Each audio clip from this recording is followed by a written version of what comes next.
rendu de la 103e réunion du Conseil de ministres. Le président de la République, chef de l'État, a présidé ce vendredi 7 juillet 2023 à la Cité de l'Union africaine, la 103e réunion du Conseil de ministres. 4 points étaient inscrits à l'ordre du jour, à savoir 1. Communication du président de la République, chef de l'État. 2. Points d'information. 3. Approbation d'un relevé des décisions du Conseil de ministres. 4. Examen et adoption de textes. La communication du président de la République, chef de l'État, a porté sur 5 points principaux, à savoir 1. De la rationalisation des actions gouvernementales pour le deuxième semestre de l'année 2023. Rappelant sa communication au cours de la 92e réunion du Conseil de ministres, le président de la République a indiqué qu'il a demandé à chaque membre du gouvernement, d'une part, d'intérioriser le programme d'action du gouvernement comme une boussole et d'autre part, de prioriser les actions à impact réel sur la vie de la population. À l'entame du dernier semestre de l'année, partant des lettres des missions adressées aux membres du gouvernement par le Premier ministre, le président de la République a enjoint chaque ministre de produire une feuille de route réaliste, claire et détaillée, mise à jour par rapport au reste de l'année et assortie d'un chronogramme précis et réaliste des actions préalablement priorisées. Cette démarche a pour objectif de permettre une meilleure lisibilité de l'action du gouvernement. Le président de la République a dans le même élan demandé au Premier ministre chef du gouvernement de présenter une feuille de route consolidée du gouvernement qui tienne compte du plan de trésorerie pour la période concernée. Le deuxième point de la communication du président de la République a porté sur la poursuite des efforts pour la vaccination et l'éradication de la poliomyélite. Le président de la République a salué les significatives avancées relevées au cours du forum sur la vaccination et l'éradication de la poliomyélite tenu le 27 et le 28 juin 2023. Il s'agit notamment de l'engagement du gouvernement au niveau national quant au financement de la vaccination. Concrètement, c'est depuis le premier forum en 2019 que le gouvernement a triplé les décaissements destinés à l'achat de vaccins pour atteindre 18,2 millions de dollars en 2022, permettant l'acquisition de vaccins pour tous les enfants congolais. Le président de la République est revenu, au-delà de ces avancées, sur les défis tels que le gap de couverture vaccinale qui reste en dessous de 50% pour l'ensemble du pays, à quelques exceptions près. La persistance d'un grand nombre d'enfants zéro dose, la présence de multiples foyers épidémiques dont la poliomyélite dérivée du vaccin qui a malheureusement paralysé 500 enfants.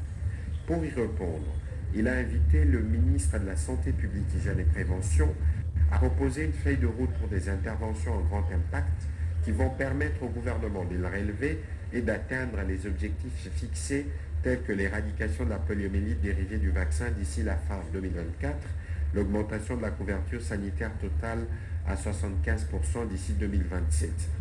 La vaccination devant demeurer une priorité du gouvernement, le président de la République a instruit le ministre des Finances de continuer à assurer le financement total et régulier de la vaccination chaque année et dans les délais requis.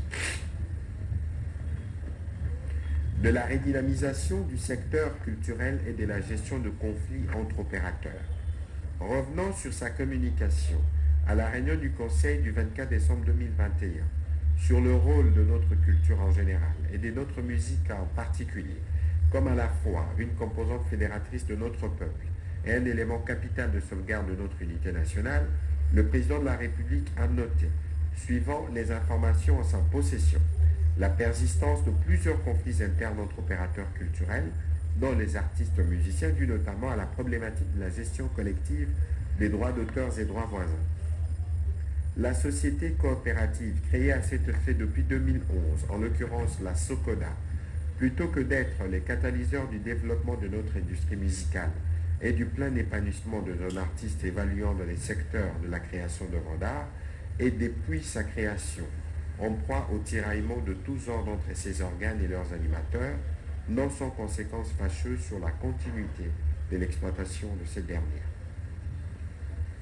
Cette situation a perduré sans issue le président de la République a invité toutes les parties prenantes à engager immédiatement, sous les auspices de la ministre de la Culture, des Arts et Patrimoine, un processus inclusif de réconciliation, non seulement entre les membres de cette société, mais aussi avec tous les acteurs qui, par leurs œuvres, contribuent au rayonnement de notre culture. En marge de ces processus de réconciliation, il a réitéré son appel au gouvernement de conduire des réflexions dans le cadre d'un forum national sur la culture et les droits d'auteur, à l'issue duquel un plan stratégique de relance du secteur culturel en général et de la musique congolaise en particulier devrait être produit. Pour le président de la République, il est aussi question de dégager des solutions devant permettre aux artistes de vivre de leur art, notamment par la mise en œuvre d'un dispositif de lutte contre la contrefaçon de l'art sous toutes ses formes et par la création d'un écosystème qui permette aux talents congolais de s'exprimer et de se développer. Le quatrième point de la communication du président de la République a porté sur le non-respect par les sociétés minières des engagements pris dans le cahier de charges. À la suite d'une mission d'évaluation des obligations découlant de la responsabilité sociétale et environnementale des entreprises minières opérant dans la province du Haut-Katanga et du Lualaba, le président de la République a noté que les sociétés minières n'ont pas respecté certains engagements pris dans les cahiers de charges, conformément à l'article 285 septies du Code minier alinéa 4 sur lequel s'est fondée la mission d'évaluation. Dans les cadres des actions de développement durable en faveur de communautés locales impactées par le projet minier, il a été observé non seulement le retard considérable dans l'élaboration de cahiers de charges par certaines entreprises minières, mais aussi le non-respect des chronogrammes d'activité par les entreprises minières dont les cahiers de charges ont été approuvés par l'autorité compétente. Ces comportements impactent négativement les actions sociales à réaliser par ces entreprises en faveur d'une communauté locale.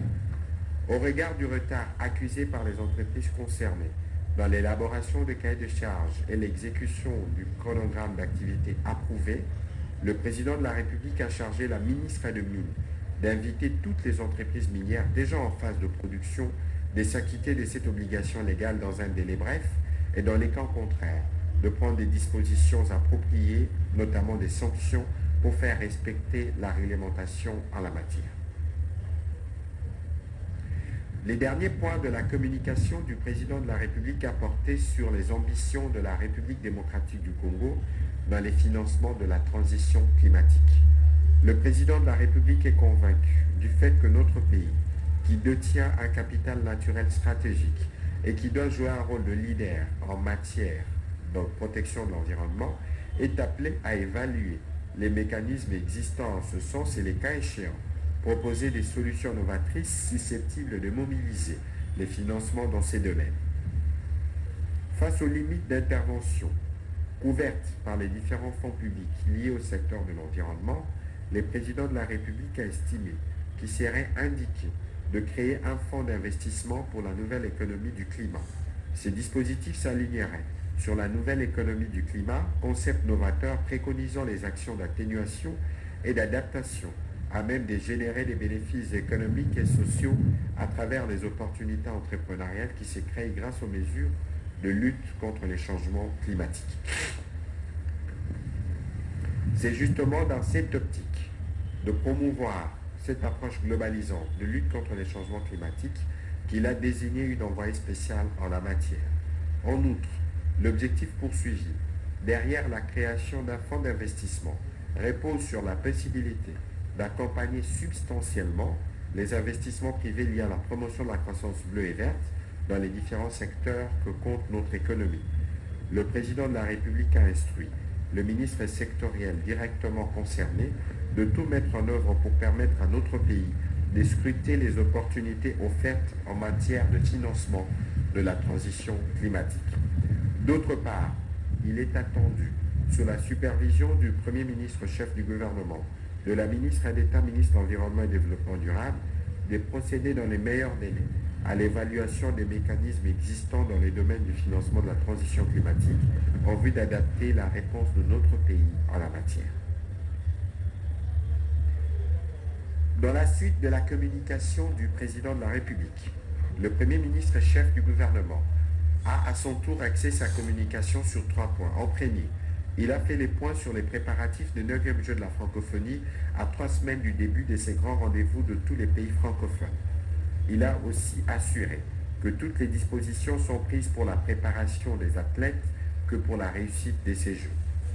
Deuxièmement, le Premier ministre est revenu sur les mesures prises par le gouvernement pour combattre la délinquance juvénile et l'insécurité dans les grandes agglomérations, notamment avec les phénomènes de kidnapping. Il a tenu à rassurer la population quant à la volonté du gouvernement d'éradiquer ces fléaux. Les vagues d'arrestations et des délinquants enregistrés ces derniers jours vont se poursuivre. Le vice-premier ministre, ministre de l'Intérieur, Sécurité et Affaires coutumières, a été chargé de tout mettre en œuvre afin de poursuivre les actions déjà engagées.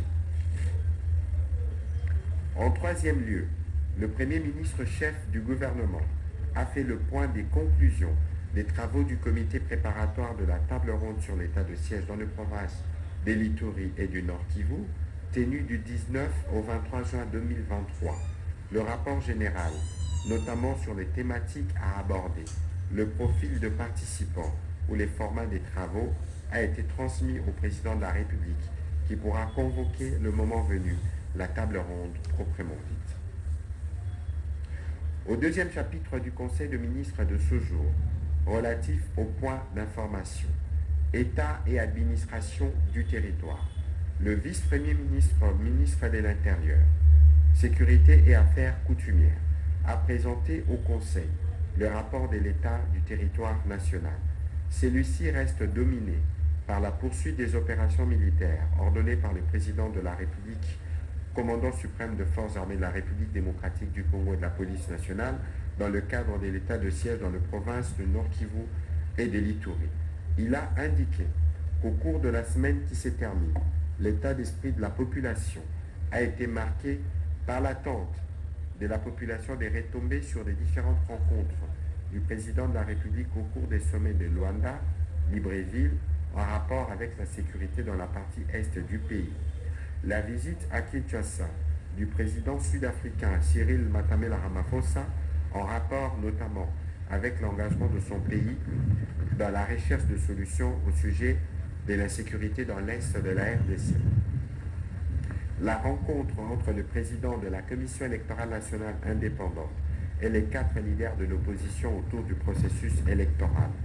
Les audiences foraines en procédure de flagrance à l'encontre des 27 prévenus arrêtés par la police nationale au cours des opérations d'éradication des actes de banditisme et des criminalités dans la ville de Kinshasa, suivi de la condamnation de la plupart à perpétuité dans la plupart des responsables impliqués dans les actes de kidnapping. Dans les volets politiques, il a aussi informé le Conseil du lancement et de la présentation de la nouvelle carte d'identité le 30 juin 2023, date commémorative du 63e anniversaire de l'accession de notre pays à la souveraineté nationale et internationale. À cette occasion, la première carte a été délivrée au président de la République, chef de l'État, premier citoyen congolais. Il a également fait mention de la prise d'acte le 27 juin 2023 par la République démocratique du Congo et la République du Congo de la construction des 18 bornes construites par les 2 commissions techniques mixtes en matière de frontières de 2 pays. Les 2 États se sont engagés à s'acquitter chacun de sa quote-part en vue de satisfaire aux opérations de démarcation de la ligne frontalière. Sur un autre chapitre, le vice-premier ministre, ministre de l'Intérieur, a évoqué la réunion tripartite RDC-Rwanda-HCR qui s'est tenue à Nairobi au Kenya du 26 au 27 juin 2023, conformément aux conclusions de la réunion de haut niveau entre la République démocratique du Congo, la République du Rwanda et les Hauts Commissariats des Nations Unies pour les réfugiés qui a eu lieu à Genève le 15 mai 2023. Il a été décidé la réactivation de tous les engagements et structures contenues dans les accords tripartites de 2010 et l'élaboration d'une feuille de route y relative. La relance du processus de facilitation du rapatriement volontaire des réfugiés congolais vivant au Rwanda et des réfugiés rwandais vivant en République démocratique du Congo selon les principes directeurs et modalités déjà souscrits dans les textes des accords tripartites de 2010. Toujours sur ces chapitres sécuritaires, le vice-premier ministre, ministre de l'Intérieur, a été complété par le vice-ministre, ministre de la Défense nationale, qui a fait état de la poursuite des opérations militaires dans la partie est de la République démocratique du Congo. Dans les territoires de Masisi, Rutshuru et Nyiragongo, les terroristes M23 RDF ont lancé des opérations contre les positions des commandants Mai Mai, en dépit du cessez-le-feu décrété par les chefs d'État réunis à Luanda. En province de l'Ituri, les opérations se poursuivent pour faire face à la persistance des exactions de tueries et autres actes de violence qui sont perpétrés par les différents miliciens dans les territoires de Djougou et Mahagi et même dans la partie nord d'Irumu, ainsi que l'activisme des terroristes et ADF-MTM dans les territoires d'Irumu et de Mombasa. À l'ouest du pays, la traque contre les miliciens Mobondo s'intensifie, suivant une approche multidimensionnelle en vue de restaurer définitivement la paix et rétablir l'autorité de l'État. C'est dans ces cadres que le 3 juillet 2023, l'attaque de la position des FARDC au pont Kwango s'est soldée par la capture des 19 combattants et la récupération des fusils de calibre 12 et d'autres armes blanches. Dans la province du Maïdomé, les éléments du groupe d'intervention mobile ont mis la main le 23 juin 2023 sur Sier Kafuti Badimi Luana, alias Américain, leader des assaillants Mobondo dans la localité Kimpana, en secteur de Wamba. D'autres arrestations et récupérations des faits ont été enregistrées en territoire de Kwamut, précisément dans les localités de Kisele et Massambio, ainsi qu'au village Ibali sur le fleuve Congo. Le vice-ministre de la Défense a par la suite donné les autres points saillants et a marqué l'environnement sécuritaire dans les autres zones du pays et les informations détaillées sur la situation opérationnelle y relative. Il a rassuré de la détermination inébranlable du gouvernement à mobiliser toutes les ressources requises et nécessaires afin d'absorber cette violence et venir à bout de ces poches d'insécurité à travers le pays. Toujours sur ces chapitres de points d'information, évolution de la situation récente sur les marchés d'échange ainsi que de biens et services. Intervenant en tant qu'invité, la gouverneure de la Banque centrale du Congo a fait le point de la conjoncture économique du pays. L'économie congolaise est demeurée globalement stable, en dépit de quelques tensions observées sur les marchés de biens et services. Au cours de la dernière semaine du mois de juin 2023, l'inflation est ressortie à 0,59% contre 0,24% réalisé la semaine précédente. Ces niveaux tiennent l'évolution des prix dans les principales fonctions de consommation, notamment produits alimentaires et boissons non alcoolisées, logements, eau, gaz, électricité, autres combustibles et transports. Au 29 juin 2023, le taux d'échange indicatif s'est établi à 2411 francs congolais le dollar américain, enregistrant une tendance à la dépréciation par rapport à la semaine précédente. La même tendance a été également observée sur le marché parallèle, établissant le taux de change à 2427,5 francs congolais pour un dollar américain. À ces sujets, la gouverneure de la Banque centrale du Congo a rappelé les mesures prises par son institution le 19 juin 2023, notamment les rehaussements du taux directeur de la Banque centrale du Congo et du coefficient de la réserve obligatoire sur les dépôts à vie en francs congolais, en vue de réduire les pressions exercées par la liquidité excédentaire sur les prix de biens et les taux de change. Le gouvernement a été encouragé à poursuivre les efforts déployés pour soutenir la production et réduire notre dépendance vis-à-vis des importations. Face à la montée de la spéculation, la gouverneure de la Banque centrale du Congo a rappelé l'obligation pour les bureaux d'échange et les cambistes manuels, personnes physiques, de respecter scrupuleusement la réglementation édictée par la Banque centrale du Congo, particulièrement celle interdisant tout affichage public du taux de change.